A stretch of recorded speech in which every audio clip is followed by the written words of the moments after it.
September 1st, 1943, Roble Airfield, New Britain. Lieutenant Commander Saburo Sakai's hand stopped over the new report. His one good eye, the other lost to American gunners a year before, scanned the words. He laughed out loud in the steamy operations tent. The Americans had made a new fighter plane, as heavy as a bomber and as wide as a cargo plane. They named it the Hellcat. Our information said it weighed double our own Zero fighter. Another clumsy American design. Through the tent opening, he could see his squadron's A6M Zeros lined up on the metal runway. They were graceful, quick, and lethal. For 2 years, these planes had ruled the skies over the Pacific.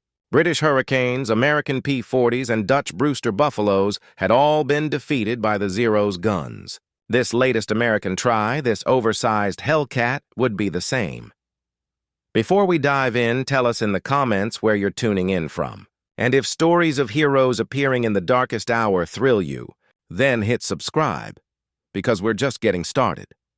What Sakai didn't realize, what none of the Japanese naval pilots meeting for their morning update knew, was that in just 30 days, this failure would start the complete wipeout of Japanese naval air power.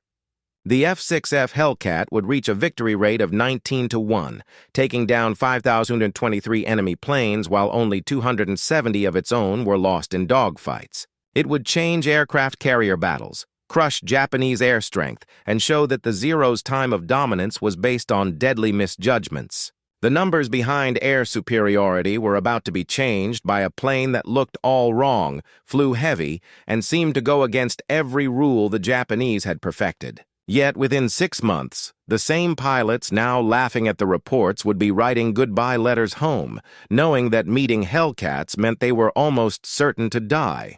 The peak of the rising sun's power. The Japanese Navy's confidence in September 1943 wasn't cockiness. It was based on numbers. Since December 7, 1941, the Imperial Japanese Naval Air Service had won victories at a rate that was hard to believe. At Pearl Harbor, they lost 29 planes while destroying 347. In the Philippines, 7 losses against 103 taken down. Over Darwin, 2 losses versus 30. The British Far East Fleet's air power was wiped out. The Dutch East Indies Air Force was gone in days. At the heart of this power was the Mitsubishi A6M Zero, a plane that had changed all the rules of fighter design. When captured planes were tested by American engineers in 1942, they at first wouldn't believe the performance numbers. A fighter with the range of a bomber, the agility of an old biplane, and the firepower to destroy anything it faced. It seemed impossible. Warrant Officer Hiroyoshi Nishizawa, who would become Japan's top ace with 87 confirmed takedowns, wrote about the Zero in his recovered diary. Flying the Zero is like having wings. The plane reacts to your thoughts, not just your hands. American planes fly like trucks, strong but awkward. They build fighters like they build cars, heavy, overmade, and wasteful. The Zero got its amazing performance from a brand new way of thinking about design. Extra superduralumin, a secret aluminum metal, made a frame 30% lighter than similar American designs. No armor plating shielded the pilot. No self-patching fuel tanks added extra weight. Even the radio was often taken out to save 30 pounds. Every single ounce was given up for better performance, brushing off the news. The first word of the F6F Hellcat got to Japanese intelligence from neutral Swedish contacts in early 1943. The details sounded like false advertising, or maybe even deliberate wrong information. The plane weighed 12,186 pounds when loaded. The Zero weighed 5,800. Its wings covered 334 square feet with a wine-catching radial engine. It held 2,400 rounds of ammo, armor plate all over, bullet-resistant glass, and self-patching tanks that held 250 gallons of fuel. Captain Minoru Genda, the tactical whiz who had planned Pearl Harbor, looked over the details at Combined Fleet Headquarters. His thoughts, saved in the Japanese defense files, were dismissive. The Americans have learned zip. This Hellcat is just more of their failed thinking, trying to replace pilot skill with heavy machines. A Zero will fly rings around it. The numbers seem to back him up. The Zero's wing loading of 22 pounds per square foot gave it a tight turning circle of 612 feet. The Hellcat's wing loading of 36.5 pounds per square foot pointed to a turning circle of over 900 feet. In a turning fight, the core of all Japanese fighter strategy, the Hellcat would be defenseless. The first sighting, September 30th, 1943. Marcus Island. Petty Officer First Class Yoshio Fukui was flying protection for a scouting mission when he saw them. 6 dark blue shapes rising from the southeast. His first thought, written down in his after-action report, B-25 bombers on a weird path. Then they turned, and he saw the clear outline. Single engine, huge body, wings that looked too small for the frame. First meeting with F6F type fighter, he would write. First impression, Americans have put fighter guns on a torpedo bomber. Attacked with usual tactics. Usual tactics meant using the Zero's better turning ability to get behind the enemy. Fukui dropped into a diving turn, thinking the heavy American fighter would keep going straight, letting him swing around behind it. Instead, something never seen before took place. The Hellcat didn't flee. It didn't try to turn with him. It went straight up. The Pratt & Whitney R2800 double Wasp engine, making 2,000 horsepower, 700 more than the Zero's Nakajima Sakai's 130 horsepower, pushed the Hellcat skyward at 3,500 feet per minute. Fukui, trying to follow, saw his own speed drop as the Zero fought against gravity. At 15,000 feet, the Hellcat did a move that should not have been possible for its weight, a stall turn that put it right on Fukui's tail. The Americans started shooting at 400 meters, Fukui reported. 6 machine guns, not the 4 we thought. The amount of fire was incredible. My plane was hit 17 times in 3 seconds. I only got away by going into a spin. Fukui made it, barely getting back to Marcus Island with his Zero full of holes. His wingman, Petty Officer Second Class Masao, did not come back. Neither did the scouting plane they were protecting. First score to the Hellcat. The weight puzzle. October 5th, 1943, Task Force 14 hit Wake Island. Lieutenant Yoshio Shiga led 12 Zeros from the 252nd Air Group to meet what looked like another small raid. American carriers had been doing these hit-and-run strikes for months, usually running off before Japanese fighters could fully attack. This time was going to be different. We climbed to 20,000 feet, Shiga wrote in his diary. Below us, 12 F6F fighters in 3 groups. We had every edge. Height, location, surprise. Victory was a sure thing. The battle that happened next tore apart the Japanese rulebook for air combat. As the Zeros dove on the Hellcats, the American planes didn't break up or try to turn. They stayed in formation, speeding up in a shallow dive that kept their energy high. When the Zeros started shooting from far away, hoping for lucky hits, the Hellcats just soaked up the damage. The Hellcat's armor had 212 pounds of plate protecting the pilot and 110 pounds around the oil system, plus self-patching tanks that could handle dozens of hits. As the Zeros used up their ammo in diving attacks, the Hellcats started their countermove. Instead of turning to dogfight, they used their weight like a weapon. Climbing at full throttle, they got to a height where the Zero's engine gasped for air. At 25,000 feet, the Hellcat was still making 1,750 horsepower. The Zero was down to 900. They came down on us like hawks on sparrows, Shiga wrote. Their weight gave them speed we couldn't handle. They would dive, shoot those 6 awful guns, then climb away before we could do anything. 8 Zeros were shot down. No Hellcats were lost. The Marianas turkey shoot foretold. November 11th, 1943, Rabaul. The gathered pilots of the 204th Air Group heard Lieutenant Commander Isamu Tanimizu explain American strategies. Tanimizu, with 32 wins, was one of the few pilots to have lived through several run-ins with Hellcats. Forget all you know about air fighting, he told them.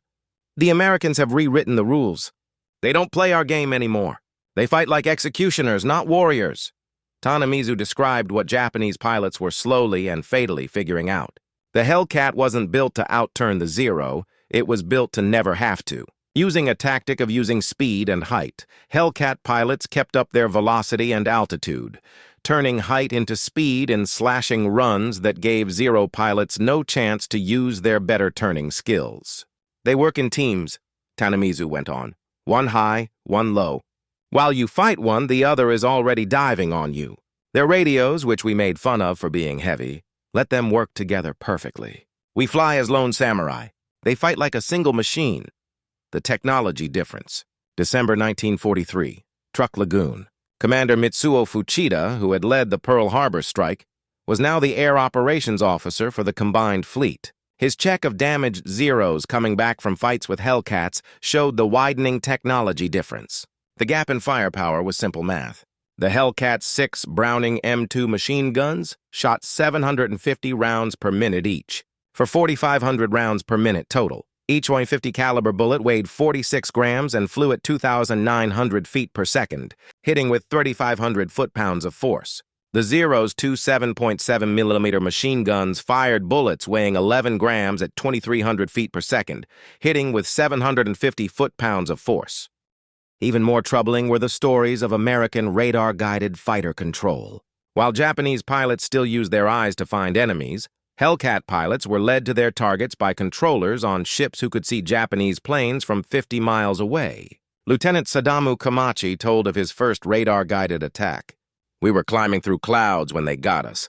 No heads up, no one saw them. Hellcats diving from above, right on our path, perfectly placed. They knew where we were, our height, our direction. We were blind men fighting people who could see in the dark. The pilot problem." January 1944. The Japanese pilot shortage was becoming a complete disaster. The pre-war Imperial Navy pilot training course had been the toughest in the world. Training took 3 years, and pilots started fighting with 700 flight hours. Army pilots got at least 500 hours. They were masters of air combat, skilled in aerobatics, shooting, and the spiritual side of air fighting. By early 1944, Japanese naval pilots were going into battle with 300 hours of flight time, and Army pilots with 200. Fuel shortages meant most training was in gliders. Target practice was cut to 50 rounds per pilot. Formation flying, flying by instruments, and radio use were all dropped to get pilots to the front lines faster. At the same time, American pilots were showing up with at least 300 hours, with 50 of those in their specific plane type. They had shot thousands of practice rounds, practiced carrier landings until they were second nature, and learned energy tactics safely over Texas airfields. Lieutenant Commander Yoshihiro Hashimoto, a training officer, wrote in his last report, "We are sending boys to fight professionals." Yesterday, Ensign Yamamoto got to the front. He had never shot his guns in the air. "We have no bullets for practice." He had never flown in the dark. "We have no fuel for that kind of training." He lasted 7 minutes in his first fight. The Formosa Truth. October 12th to 16th, 1944, the Battle of Formosa. Vice Admiral Shigeru Fukudomi, leader of the 2nd Air Fleet, threw everything he had into stopping the American carrier attacks on Formosa. Over 700 planes, including the last trained pilots from the home training groups. The Japanese announced a huge victory. 26 carriers and battleships sunk, 300 planes destroyed. The truth, found out only after pilots came back and gun camera film was looked at, was a disaster. Real American losses, 89 planes. Japanese losses, 329 planes and nearly every skilled pilot. Lieutenant Sadaki Akamatsu, one of the few living veterans, described the slaughter in his book. The Hellcats were waiting at every level. As we went up, they were over us. As we went down, they were under us. They had split the sky into sections, each part watched by a group. It wasn't a battle. It was a methodical wipeout. The Great Marianas Turkey. Shoot. June 19th, 1944, the Philippine Sea.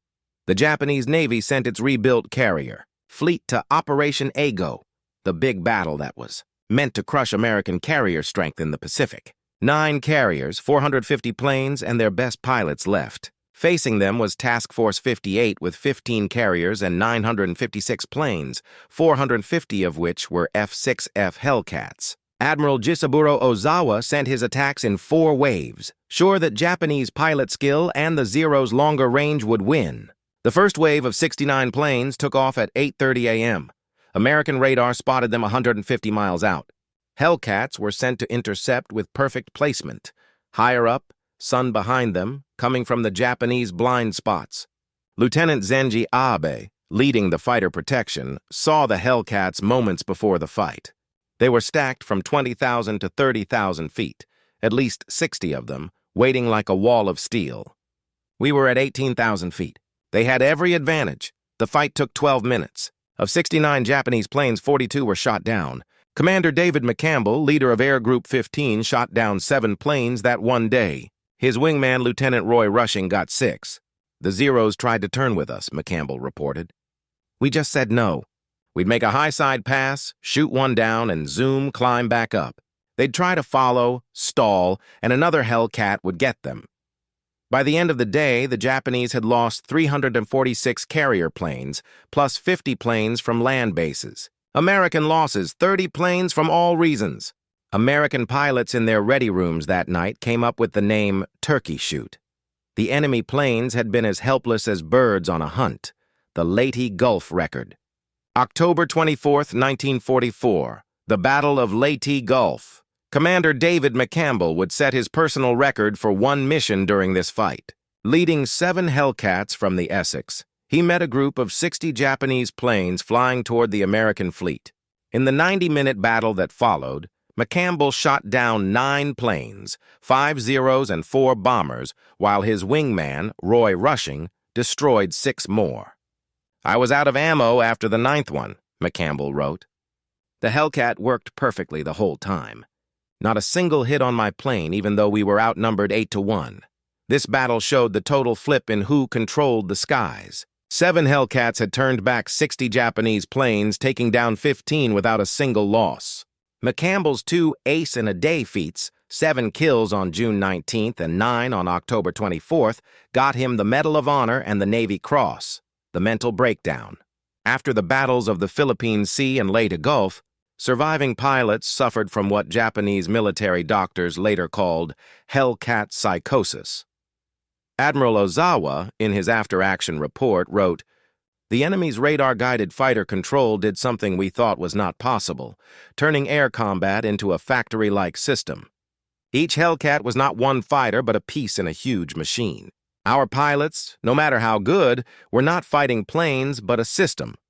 The pilot shortage got so bad that by early 1945, training was cut to 40 to 50 hours for Navy pilots and 60 to 70 hours for Army pilots. Kamikaze pilots got only 40 to 50 hours total, about 7 days of training. The Okinawa disaster. April to June 1945, Operation Iceberg. The Japanese sent 1,900 kamikaze flights against the American fleet off Okinawa. The Hellcat became more than a fighter. It was a shield against the hopelessness of suicide missions. Lieutenant Eugene Valencia, leading his flying circus group of Hellcats, shot down 23 Japanese planes during the fight. His new tactics, using groups of 4 planes in planned attacks, made old Japanese methods suicidal. We came up with what we called the mowing machine, Valencia said. 4 Hellcats in a line, 100 yards apart, would fly through Japanese formations at high speed. Each pilot handled his area. We'd make one run, climb back up, and do it again. The numbers from the Okinawa fight were clear. Hellcats flew 38,038 combat missions, claiming 2,351 wins against 249 losses, a 9.5-to-1 rate. More importantly, they stopped about 80% of kamikaze planes from hitting their targets. The technology chasm. By 1945, the technology difference had become too wide to cross. The F6F Hellcat had changes that made it even more deadly. Water injection for a power boost to 2,200 horsepower, zero-length rocket mounts, better armor, and the K-14 computing gun sight that figured out deflection on its own. Lieutenant Commander Saburo Sakai, Japan's famous ace with 28 official wins, though today's historians think it's closer to 15, met Hellcats for the first time in June 1944. Even with his skill and experience, he was nearly killed in his first fight. "I did my best moves," he wrote in his life story. "Loops, rolls, splitzes, every trick I had perfected over 200 fights." The Hellcat followed with ease, almost lazily. "I only survived because the American pilot made a mistake. He forgot to drop his extra fuel tank before the fight." Looking at the price in human lives. By the end of the war, the F6F Hellcat had taken down 5,223 enemy planes in the air, lost 270 planes to enemy fighters, and had a 19.3-to-1 victory rate. It created 305 U.S. Navy aces and was responsible for 75% of all Navy air-to-air wins. The human price for Japan was a disaster. Of the 18,000 naval pilots who began the war, fewer than 100 with combat experience were left by August 1945, the kamikaze problem. The change of Japanese naval aviation from a top-notch force to kamikaze missions was the final confession of the Hellcat's superiority. Not able to fight in a normal way, Japan made its pilots into guided bombs. Vice Admiral Takejiro Onishi, the man behind the kamikaze program, explained it with cold numbers. If a Zero attacks a carrier the usual way, the chance of success is almost zero. The Hellcats will destroy it. If the Zero becomes a bomb, the chance of hitting goes up to 30%. The pilot dies no matter what. At least as a kamikaze, his death has purpose. On October 25, 1944, Hiroyoshi Nishizawa protected the first official kamikaze mission. Led by Lieutenant Yukio Seki, getting his 86th and 87th wins, 2 F6F Hellcats. The next day, October 26, 1944, Nishizawa died as a passenger on a transport plane shot down by Hellcats from VF-14. Japan's top ace, powerless without a fighter, fell to the same plane he had briefly beaten. The final word. August 15, 1945, Emperor Hirohito's surrender message. At Atsugi Airfield, Captain Minoru Genda, who had brushed off the Hellcat as weight over skill, heard the Emperor's speech. Around him were the last bits of Japanese naval aviation, teenage pilots with 40 hours of flight time, planes patched together from old parts, and empty fuel tanks. That same day, Ensign Clarence Moore of VF-31, flying from the USS Below Wood, shot down a Yokosuka D-4Y Judy dive bomber after 2 p.m., the last air victory of World War II. The Japanese pilot, who seemed not to know about the surrender, was nearing the American fleet when Moore stopped him. 2 short bursts from the Hellcat's 6 guns finished the Pacific Air War. The Occupation Truth. September 1945, Atsugi Airfield. The first American planes to land after the surrender were 12 F6F Hellcats from the USS Yorktown. Japanese pilots, mechanics, and ground workers stood by the runway to see their enemy up close. American pilot Lieutenant Robert Vatu, an ace with 19 wins, showed the Japanese pilots what the Hellcat could do. His easy aerobatics, loops, rolls, and climbs that would have ripped a Zero to shreds left them silent. "You need to realize," Vatu told them through a translator, "this isn't even trying hard. In a fight with water injection, it's 20% stronger. The plane is built for 13 Gs. I've never been able to break one." Looking at the engineering after the fact. Japanese engineers looking at captured Hellcats after the war found out the full truth of American factory power. The Pratt & Whitney R2800 engine had 2,840 perfectly made parts, and each one could be swapped with any other R2800 engine. The Nakajima Sakai engine needed parts to be fitted by hand. No 2 engines were exactly the same. Professor Jiro Horikoshi, the designer of the Zero, studied the Hellcat a lot after the war. His finding was crushing. "We designed a plane for 1941. They designed an aircraft system for 1945. While we were making the perfect sword, they were building the industrial age. The wonder of manufacturing." Grumman's production of the Hellcat became a weapon itself. The Bethpage, New York factory ran 24 hours a day, 7 days a week. At its busiest, a new Hellcat came off the assembly line every 60 minutes. The company made 12,175 Hellcats in 30 months, a number the Japanese couldn't even imagine. In 1944, Japan made 5 to 100 fighters of all kinds. America made 35,000 fighters that year alone. The production system had new ideas that seemed impossible to the Japanese. Workers used color-coded guides to put together difficult parts. Shifts worked around the clock. Quality stayed high even with the speed. The strategic change. The Hellcat didn't just win fights. It completely changed sea battles. Before the war, it was thought that carriers were easy targets that had to hit first to live. The Hellcat flipped this idea. Carriers became strongholds that could take and fight off any air attack. Admiral Mark Mitcher, leader of Task Force 58, got this change. "With the Hellcat, we don't have to find them first. Let them come. The F6F will destroy them when we're ready." This confidence allowed for bold offensive moves. American carriers could sit off enemy coasts for weeks, their Hellcat protection making them basically safe from air attack.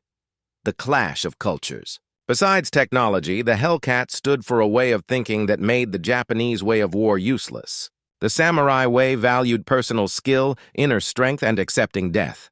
The Hellcat stood for methodical efficiency, better materials, and saving lives. This deep difference in thinking meant Japanese pilots could not switch to Hellcat tactics, even when they figured them out. The idea of not fighting when at a disadvantage, a basic rule for Hellcat pilots, was literally something Japanese pilots trained in Bushido could not imagine. History's final verdict. In 1962, the United States Navy held a meeting on Pacific War aviation. American and Japanese veterans came together to talk about the war from a historical view. Captain David McCampbell, the Navy's top ace with 34 wins, said it plainly, "The Hellcat won the Pacific Air War, full stop. It wiped out Japanese aviation and made our victory certain." Commander Saburo Sakai replied, "The Zero was a better fighter. The Hellcat was a better weapon system. We never saw the difference until it was too late. We brought swords to a gunfight and were surprised we lost. The final count. The Hellcat's power can be boiled down to simple numbers that tell a deep story. Victory rate, 19-1 overall, 13-1 just against Zeros. Hellcats made 12,075 in 30 months. Zeros made from 1943 to 1945 about 6,000. American pilots trained on Hellcats, over 5,000. Japanese pilots left by August 1945, fewer than 100 ready for combat. Admiral Jisaburo Ozawa, who had led the Japanese fleet at the Philippine Sea, gave maybe the most truthful summary. "We laughed at the Hellcat because we didn't get that it was not just a plane but a whole civilization's way of going to war. By the time we quit laughing, our air forces were gone." The last word. Lieutenant Commander Saburo Sakai lived until the year 2000. In his last interview, he was asked about the Hellcat. His answer summed up the full extent of its power. The Zero made Japan a great sea power. The Hellcat made Japan see it was never as great as it thought. We believed we were samurai. The Hellcat proved we were just men with old weapons facing the future. Every Japanese pilot who lived through the war lived because a Hellcat pilot decided to let them live. That is the greatest defeat, to exist only because your enemy allows it. The F6F Hellcat went into service weighing twice what the Zero did. It carried armor the Zero lacked, was powered by an engine the Japanese couldn't make, was armed with weapons they couldn't match, was guided by radars they couldn't find, and was flown by pilots they couldn't equal in training and made in numbers they couldn't fathom. Japanese pilots had laughed at it because they didn't understand that every extra pound was not a weakness, but the strength of an industrial nation that could afford to protect its fighters. By the time they understood, their laughter had become goodbye letters home, their jokes had become kamikaze missions, and their confidence had become a total collapse. The Hellcat hadn't just beaten the Zeros, it had destroyed a whole way of war, showing that in a modern fight, the country that could build the better system would crush the country that could only build better warriors. The Japanese pilots had laughed at the F6F Hellcat. The Hellcat got the last laugh. It always did.